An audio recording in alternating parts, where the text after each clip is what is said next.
Taking care of patients in outback communities means packing up your equipment and medicine and hitting the dusty road. We don't sit in our clinic waiting for sick or dying people to walk through the door. We provide a service that goes out to the people.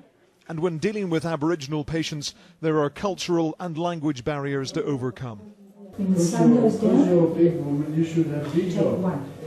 Many staff like Vicky are on short-term contracts because very few people want to work here full-time.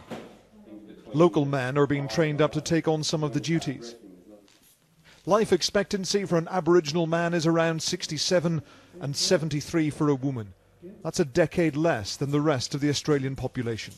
But even more shocking is the figure for infant mortality. Aboriginal children are twice as likely to die before their 5th birthday as other Australian kids. The poor conditions in which they grow up are a tough start to life. If you were born here as a kid in a bush camp, and you're going to be pretty tough if you get up to adulthood, you know. You've had a lot more stresses than a kid who's born in a postmodern society. It's also a huge challenge to get them to go to school. During the day, many roam the streets when they should be in a classroom. Community leaders will do their bit to enforce the message, but ultimately it's down to parental discipline. This school is an oasis in the middle of a desert.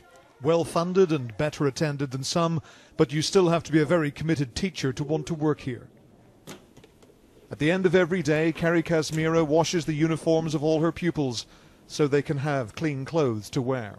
Their academic achievement may still be well behind what we would love them to have for their age, but if they feel like they're part of the mainstream environment that we have here, and they feel like they're gaining the skills to jump between the cultures, we think that's a great success. Lessons are in English, but many Aboriginal leaders say children should be taught partly in their own languages. Rosalie Cunneth-Monks is the elected head of the local council, whose area is bigger than the entire British Isles, but with a population of just 8,000. We want to and will retain our culture, whatever it takes.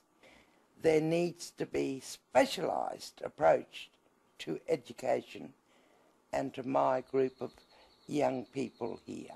Maintaining their traditions while trying to integrate into modern Australia, just one of the many challenges facing Aboriginal children. Ian Woods, Sky News, in Australia's Northern Territory.